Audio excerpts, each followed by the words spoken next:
বাংলাদেশ জাতীয়তাবাদী দলের চেয়ারপারসন দেশনেত্রী বেগম খালেদা জিয়া অসুস্থ অবস্থায় এবার কেয়ার হসপিটালে চিকিৎসাধীন আছেন। গত 23শে নভেম্বর দিবাগত রাত্র থেকে আজ 6ই ডিসেম্বর আমরা ওই দিন প্রেস ব্রিফিং আপনাদেরকে বলেছিলাম মেডিকেল বোর্ডের পরামর্শক্রমে আমরা হয়তো ওনাকে দেশের বাইরে নিয়ে যাওয়ার জন্য সর্বোচ্চ পর্যায়ের চেষ্টা অব্যাহত রেখেছিলাম, কিন্তু ওনার যে এয়ার অ্যাম্বুলেন্স যেটি কাতার এর আমিরের পাঠানোর জন্য যিনি উদ্যোগ নিয়েছেন, সেই এয়ার অ্যাম্বুলেন্সের কারিগরি ত্রুটির কারণে ওটাও যেমন আসতে পারে না, এটা সত্যি কথা। অন্যদিকে মেডিকেল বোর্ডের সদস্যগণ জরুরিভাবে মেডিকেল বোর্ডের সভা করে এবং একসাথে বসে সিদ্ধান্ত নিয়েছিল যে ওই মুহূর্তে ওনার ফ্লাই করার সঠিক হবে না।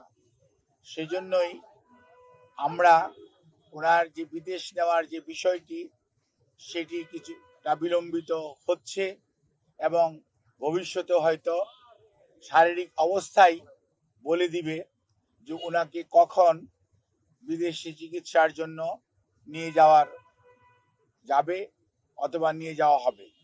কাজেই এখন আমাদের মেডিকেল অ্যাম্বুলেন্স সবসময় প্রস্তুত আছে, কিন্তু প্রস্তুত থাকলেও সর্বোচ্চ পর্যায়ে দেশনেত্রী বেগম খালেদা জিয়ার সুচিকিৎসা এবং ওনার সেফটি অ্যান্ড সিকিউরিটি অর্থাৎ চিকিৎসাগত দিক থেকে এটি অত্যন্ত প্রাধান্য পাচ্ছে সর্বত্রই।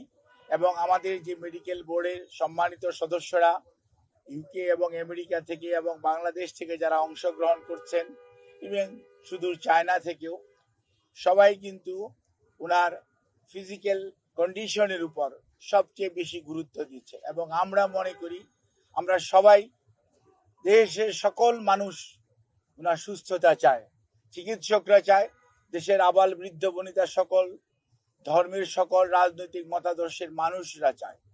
কাজেই যেহেতু ওনার স্বাস্থ্য আমাদের সর্বোচ্চ অগ্রাধিকার, সেজন্য আমাদের ভারপ্রাপ্ত চেয়ারম্যান সার্বক্ষণিকভাবে জনাব তারেক রহমান সাহেব এটি যেমন তদারকিও করছেন এবং এ ব্যাপারে চিকিৎসকদের মতামতকেই উনি সবচেয়ে বেশি অগ্রাধিকার দিচ্ছেন। দলও সেই অনুযায়ী অগ্রাধিকার দিচ্ছে, কারণ সবচেয়ে বড় কথা মনে রাখতে হবে যে মেডিকেল বোর্ডের সদস্যরা বিগত 6 বছর যাবৎ ওনাকে বিভিন্ন সময় যে সেবা দিয়ে এসছেন, প্রতিকূল পরিস্থিতিতেও। আজকে হয়তো পরিস্থিতি কিছুটা বদলেছে, কিন্তু আপনারা সবাই সাক্ষী কি অবস্থার মধ্যে দিয়ে আমাদেরকে বিগত 6টি বছর পার করতে হয়েছে। কাজে এই অবস্থার মধ্যে মেডিকেল বোর্ডের সদস্যরা অত্যন্ত দৃঢ়তার সঙ্গে এবং অত্যন্ত professionally they are handling the matter. অর্থাৎ আমাদের যে এখানকার যে শুধু যে দেশের চিকিৎসকরা এটার সাথে ইনভলভ তা ভাবার কোনো কারণ নেই। আমি সব সময় আপনাদেরকে মেডিকেলের সদস্যদের নাম সব সময় বলেছি, আমি আবারও আজকেও বলতে চাই যে আমরা প্রফেসর ডক্টর শাহাবুদ্দিন তালুকদার এখানে উনি আছেন, এখানে ডক্টর এজেড সালেহ আছেন, ডক্টর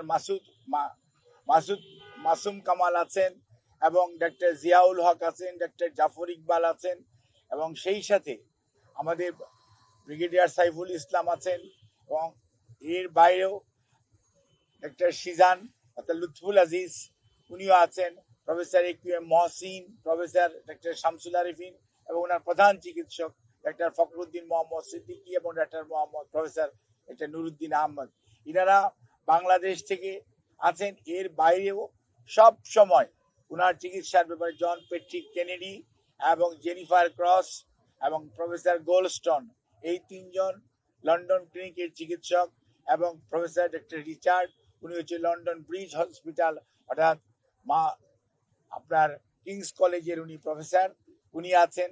শাকিল ফরিদ পেপোয়ার ক্যামব্রিজ ইউনিভার্সিটির যে কার্ডিওলজি সেন্টার সেইটার সাথে জড়িত আছে।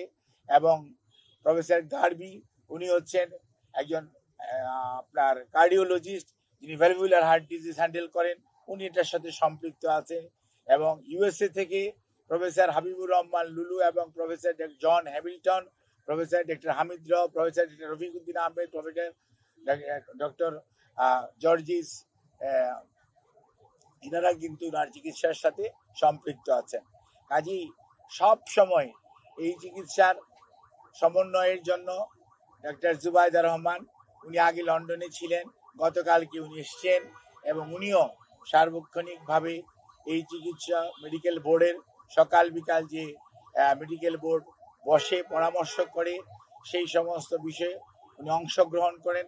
এবং সার্বিকভাবে ওনার পরিবারের সদস্যদের মধ্যে বিশেষ করে সৈয়দ আশামেলা রহমান এবং শামীম ইস্কান্দার সাহেব সহ পরিবারের সদস্যরাও এই মেডিকেল বোর্ডের সভা বসার পরবর্তীতে তাদেরকেও এবং আমাদের ভারপ্রাপ্ত চেয়ারম্যান জনাব তারেক রহমান সাহেবকে, আমাদের দলের মহাসচিব মির্জা ফখরুল ইসলাম আলমগীর সহ দলের সর্বোচ্চ পর্যায়ে নেতৃবৃন্দকে যথাযথভাবে অবহিত করে রাখা হয়েছে।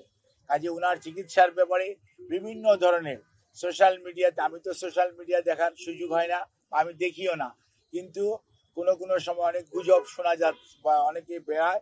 আমি সবাইকে অনুরোধ করব, দয়া করে দেশনেত্রীর এর প্রতি যদি আপনাদের শ্রদ্ধা এবং ভালোবাসার নিদর্শন স্বরূপ বিনীতভাবে অনুরোধ করব, আপনারা দয়া করে যে শর্ট ফ্যাক্ট, এটার বাইরে কেউ গুজব ছড়িয়ে মানুষকে দয়া করে বিভ্রান্ত করবেন না।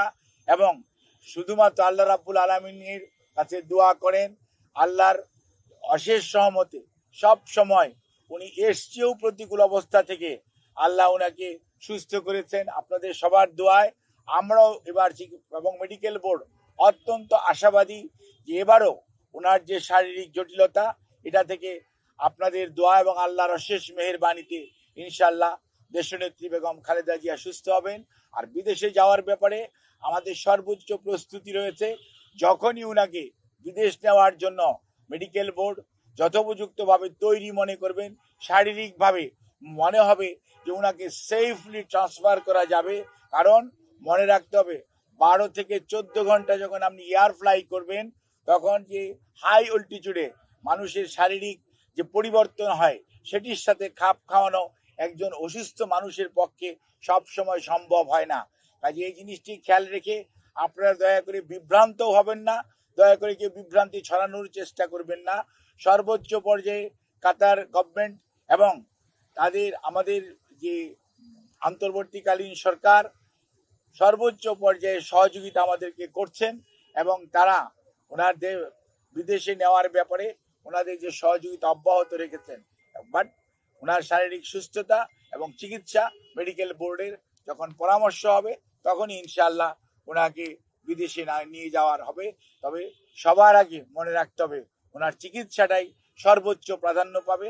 সেই জন্যই ওনাকে চিকিৎসার জন্যই এখানকার হাসপাতালের কর্তৃপক্ষ এবং সেই সাথে কর্মরত সকল পর্যায়ের স্টাফ যারা ওনার চিকিৎসার সাথে সম্পৃক্ত, যারা চিকিৎসার সাথে সম্পৃক্ত না, সবাই সহযোগিতা করছেন। সর্বোচ্চ পর্যায়ে হাসপাতালে ভর্তিকৃত অনেক রুগী এবং রুগীর আত্মীয় স্বজন আমাদের অনেক আবেগপ্রবণ আমাদের সহকর্মীদের কারণে হয়তো অনেকভাবে বাধাগ্রস্ত হচ্ছেন। সেজন্য আমরা আপনাদের কাছে, যারা একটু মনে কষ্ট পাচ্ছেন, তাদের কাছে আমরা ক্ষমা প্রার্থী, আপনাদের সহযোগিতা চাই। এবং সর্বোচ্চ পর্যায়ে আপনাদের সহযোগিতা ছাড়া আমরা সত্যিকার অর্থে ওনার চিকিৎসা কার্যক্রম অব্যাহত রাখা কষ্ট হবে।